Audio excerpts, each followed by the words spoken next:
I got one of the best compliments I ever got in my life last week from a friend of mine. He came over to me, he said, "Jess, you're one of the happiest people I ever met."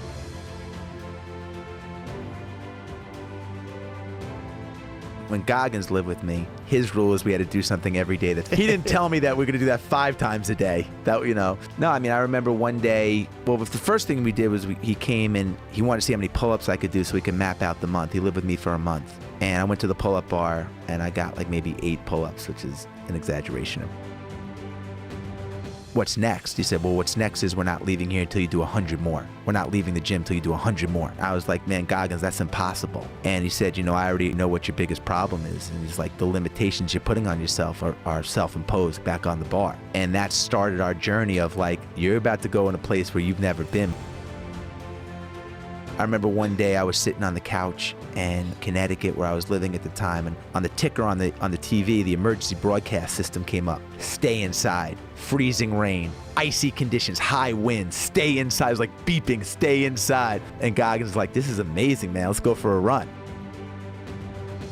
Well, I first saw David at a 100-mile race, and I was doing it as part of a relay team with 6 friends, and he was doing it alone. At around mile 70, I saw him. He was about 100 pounds heavier. He broke all the bones in both of his, small bones in both of his feet, and a kidney failure, and finished the race. And I'd never seen anything like this in my life, and I was like, I got to meet this guy and see what makes him tick.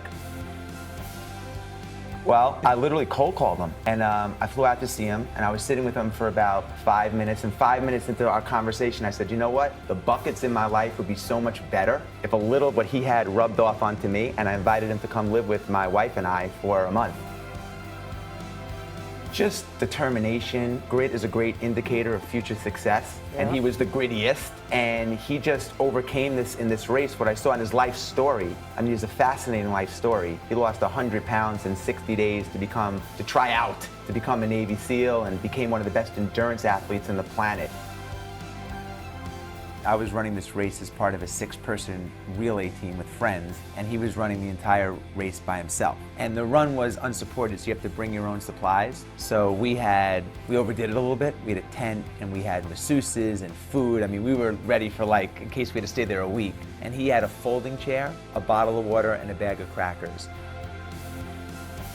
I realized that I could learn so much from a guy like this and what makes him tick, and various buckets in my life would be so much better if a little bit of what he had rubbed off on me. I asked him to come live with my family and I for a month. So at the time that I invited Seal to come live with us, I had an 18-month-old son, and I had sold a couple of businesses. I was in a great place professionally in my life, but I was also in a routine. Routines are great, but they can also be a rut, and I found that I just wasn't getting better. I was doing the same thing every day, like so many of us. Wake up, go to work, come home, have dinner, repeat, and I just wanted to get off autopilot. And I thought that he would be a great way to get in good shape, but also to just mix up my routine and get better.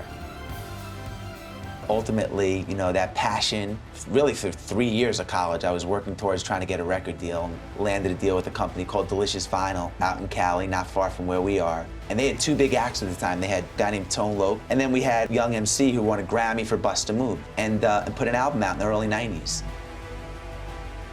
Well, I think it was in my mind, but the Shake It Like a White Girl was my first single, was actually a remake, the title of an old EU song, of an old go-go song from a band in Washington, D.C. that was it was all black. So I felt like I was just kind of taking the momentum of this hit song and introducing it to the theme to, it was fun. I was in college. I wrote the whole album basically as a fraternity, in my fraternity house, and it was pretty tongue-in-cheek.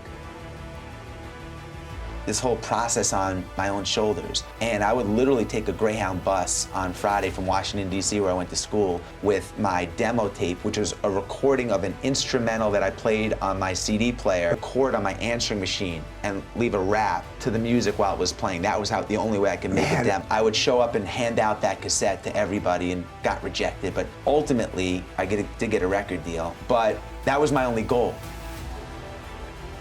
But the guy to my left had 3 items. He had a folding chair, 1 bottle of water, I kid you not, and a box of crackers. That's it. And he sat before the race in this chair with his arms folded, with my son's here, laser earmuffs. He didn't talk to him. There was no camaraderie. There was nothing but focus.